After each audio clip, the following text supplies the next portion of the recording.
Não adianta você chegar lá na terça-feira, você tem que chegar na quarta de manhã, comunicação. Sim. E eu falei assim, nossa, uau, que legal. Eu aqui fiz as pessoas se comunicarem. Ali foi o start, meu olhinho brilhou e nunca mais saí. Então, basicamente, isso foi o início da sua trajetória. E eu Foi. acho legal, não tá aqui no script, mas só pegando um pouco Aham.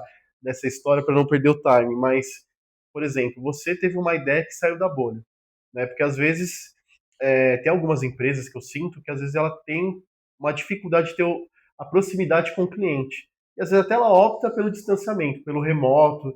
Lógico que o remoto é muito importante, né? E tem coisas que a Uhum. gente não consegue fazer é, todas as vezes presencialmente por conta da distância. Mas eu ainda, né, eu acredito que você talvez pense da mesma forma, que é muito importante, muitas vezes estar presente não pode ser substituído, por exemplo, pelo distanciamento, né? Sim. Então, e você decidiu, falou, não, vamos fazer uma reunião com o pessoal aqui, vamos conversar, vamos entender a dor do cliente.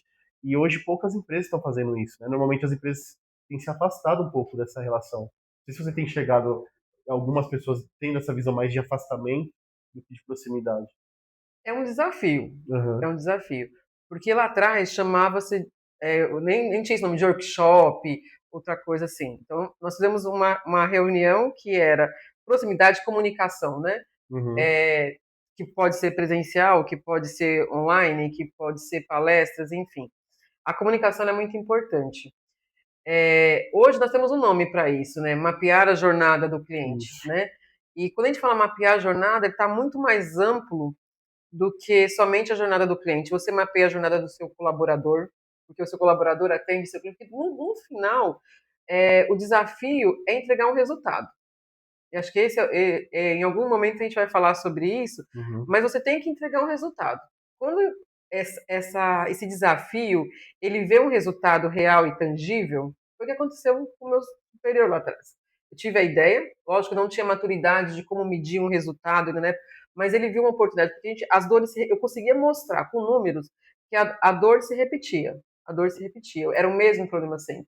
Como que a gente resolve isso? E isso trazia, lógico, custo para a empresa, trazia Sim. um mau resultado, um posicionamento ruim. Então, isso faz com que as empresas, mesmo pensando assim, eu preciso trabalhar remoto, eu tenho que reduzir custo, mas eu não posso perder essa melhoria contínua, né? Que hoje a gente Uhum. tem várias ferramentas, né?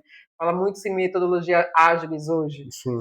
Então a gente não pode. Então, a melhoria contínua, Kaizen, que os japoneses faziam, né, fazem muito bem. Então, desde que você tenha um resultado que seja comum, esse resultado precisa ser comum. E as empresas têm que quebrar muros. Então, não tem TI andando sozinho, não tem atendimento. O atendimento ele é a ponta do iceberg. Mas, assim, se a gente trabalhar em silos, essa ponta ela vai ficar. É como se realmente fosse um iceberg. Eu queria que vocês agora me. Até vou usar um pouco lúdico, né? Olha o iceberg. Aí tá lá o atendimento ao cliente. Iceberg é um gelo. Uhum. Se a gente não colaborar, a base não colaborar, a gente não se falar, não tiver uma comunicação de cima para baixo, de baixo para cima, isso se Se derrete. derrete. E quem morre afogado são os nossos clientes, é o resultado da empresa, a gente perde mercado.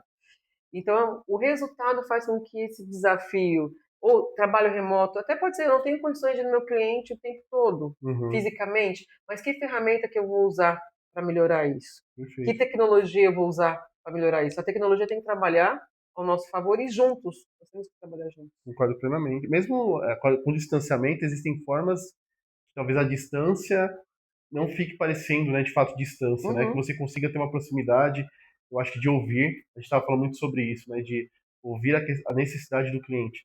Saber que sim, cada cliente é único, né? Então, cada cliente tem a sua história, vai muito com a pergunta que eu quero fazer para ti agora, Eli, por exemplo, sobre a questão da sua história, né? Você falou muito sobre o seu início, e eu imagino que você tem ainda, mas teve muitos obstáculos para chegar até onde você chegou agora, né?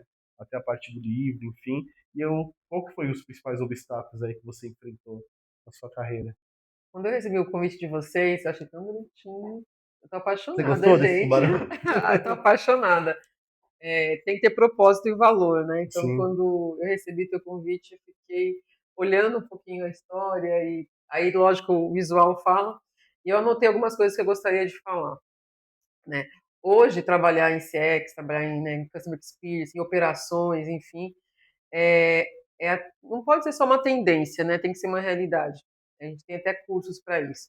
Mas quando eu comecei, acho que foi 2004, alguma coisa assim, Uhum. eu resolvi fazer uma que era um outro. Vocês vão ver que a minha história tem muito propósito e tudo casa muito com o que os meus pais, a minha avó plantou, né? É, eu sou muito família, por isso sou resultado da família. E em 2004, acho que 2004, eu resolvi fazer um MBA, porque eu queria ter no meu currículo USP. Era, de novo, era importante para a família, Uhum. né? Eu sou a primeira pessoa da família a ter curso superior. Então, eu venho de uma família afrodescendente. Sem bandeira, sem dor, é uma coisa, é uma conquista. Eu falo que tenho orgulho de tudo que a gente plantou até aqui.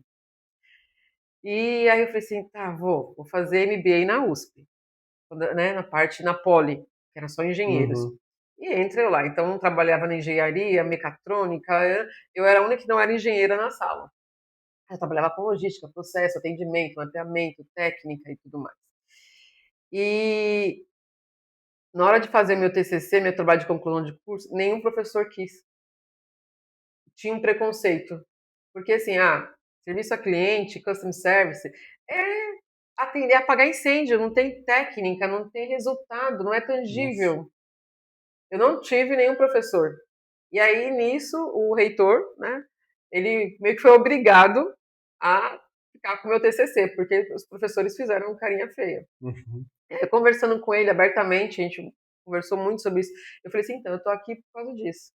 Porque uma das coisas que eu quero levar para as empresas é que o atendimento, a área de customer, ela realmente traz resultado tangível. Porque assim, você perder um cliente custa. Então eu vou lá, faço uma venda. Se eu não tenho uma boa operação, custa. Retornar esse cliente custa. E como você fala isso em 2000? Hoje a gente já tem muito mais ferramenta para isso. E Sim. você vê, eu estava numa USP, na Poli. Eu falei assim, estou aqui, então eu tenho a parte estratégica disso, eu tenho a parte humana. E eu não sou realmente uma pessoa de exatas, 100% exata. Focada em matemática, focada em engenharia. Mas sou uma pessoa muito processual, que traz essa emoção que eu quero que vocês me ajudem a transformar toda essa área humana, essa área que vocês chamam de não tangível em tangível. Por isso que eu estou aqui com vocês. Ele olhou e falou assim: é um desafio para mim também. E a gente conseguiu fazer isso juntos, mapeamento, medição de processos. Foi até o que fez com que a área de operações, né? Porque quando você olha para empresas que têm operação, quando a gente fala em logística, mas você tem operação na indústria, você tem operação na área de saúde, no hospital, que eu falei para você, né? Que a Uhum. gente estava conversando. Todas as áreas têm, todos os segmentos têm operações. Então eles olham assim muito, né? Ah, é, vendas é o coração da empresa, é o que, né, tudo. Operações é o esqueleto, é o que vai fazer acontecer. Serviço ao cliente está ali para apagar incêndio, não tem valor. Nossa. E isso foi, então, eu falei assim, se isso você vê numa instituição acadêmica acontecendo, imagina isso dentro das empresas. Existia um preconceito. Então eu trouxe esse case porque no final a gente conseguiu trazer isso de forma mais real, mais tangível, né? Com vários gráficos, várias metodologias que a gente construiu junto no meu TCC. E quando eu volto para dentro das empresas, uma das empresas que eu passei, eu sofri dois desafios. Né? E era uma empresa que eu queria muito trabalhar. Uma empresa assim, muito, muito com um propósito parecido com o meu. E aí, quando eu cheguei para fazer, quando o meu primeiro dia de trabalho, eu respondi para um diretor, ele falou assim: Elis, o seu desafio aqui, você tem dois desafios aqui. Eu não quero reclamação, não aguento mais reclamação. Eu tenho reclamação do. Gente, eu vou colocar até uma. Eu não quero esse bando de mulher reclamona que não consegue atender as reclamações. Eu olhei impactada, falei assim: tá. Para ele, a minha equipe era um bando de mulheres reclamonas, Uhum. que recebiam reclamações o dia inteiro. Aí eu olhei, primeiro dia, falei assim: não posso perder meu emprego. Nossa, você no primeiro dia já teve esse baque logo Foi, inicial. então, é o que eu falei, foi dois desafios ali. Primeiro, ele via a área como uma área só de reclamações, sem valor. E o segundo, ele falou, um bando de mulher reclamona. Uhum. Estou colocando, gente, isso não é uma palavra legal, nem hoje, nem antes, nunca foi Sim. bom de se ouvir. Eu voltei, peguei a equipe, eu tinha 30 pessoas na época. Equipe muito grande, né? E eram 30 mulheres. Eram É. 30 mulheres. E eu, com todo cuidado, eu falei assim: eu sei que vocês passam o dia inteiro, né, recebendo reclamações, mas como vocês querem ser vistas? Com as pessoas que recebem reclamações e reclamam, ou as pessoas que recebem reclamações e transformam esses dados em resultados e faz a diferença na empresa? Aí, porque eu não podia trazer para elas a realidade do que eu tinha, né? Aí elas, nós queremos ser vistas. E elas estavam sensíveis, porque elas queriam ser vistas também. Sair desse. E a gente começou a fazer um trabalho muito mais perto com vendas, um trabalho muito. Aí, analisando o perfil de cada uma, realmente tinha uma que estava mais próxima na linha de frente, uma que tinha mais. Sem começar a analisar a sua equipe. Uhum. E a gente conseguiu ser, assim, estratégicas. E algumas foram trabalhar mais na linha de frente com o cliente, outras ficaram mais na parte de KPIs, outras a gente conseguiu dividir a área. E tivemos voz. Aí houve uma conferência de vendas, onde o presidente da empresa me chamou para fazer uma apresentação. Eu pedi para minha equipe levantar. Falei assim: equipe, levanta, porque eu não estou sozinha, essa equipe que está aqui comigo. E se hoje nós está nesse palco, sendo reconhecida como uma área, era a área que destaque ao suporte de vendas. E a gente recebeu um troféuzinho por isso. Então, isso tudo mostra que são os desafios que a gente vai sofrer, porque você pode ficar muito bem, é, receber um desafio e ficar triste com aquilo, ou ficar fragilizado, ou você fala assim, tá, eu não podia responder ele porque eu não tinha resposta para ele naquela hora. Mas vamos estar dentro de casa, vamos estruturar a estratégia de novo, né? Qual que é a estratégia? Como você leva isso para sua equipe também? Perfeito. Eu dou um spoiler da minha outra pergunta, mas é sobre essa questão do seu viés de líder, né? Então, eu, eu acredito, né? Acho que agora com essa história já deu meio que uma pincelada nessa sua visão de líder. E, por exemplo, eu vim apesar de estar no comercial hoje, eu vim do call center, né? A gente Uhum. estava conversando sobre isso anteriormente. Então, eu trabalhei com muitos líderes, muitos gestores, muitos gerentes, que eles eram chefes, mas não eram líderes. Eu acho que é uma diferença aí, né? Que o chefe normalmente é aquele que manda, mas ele não tem uma certa dificuldade de lidar com as pessoas, né? Com as pessoas, enfim. E cada pessoa tem um ponto forte, um ponto mais baixo, coisas que você tem que trabalhar. E você falou muito bem, né? Você viu as características da sua equipe e você identificou, né? Onde que cada uma estaria em cada lugar. E como é que você percebeu isso? Ou eles tipo, como é que eu percebi hoje que eu sou uma líder? Eu acredito que isso foi com o tempo, né? Mas como é que veio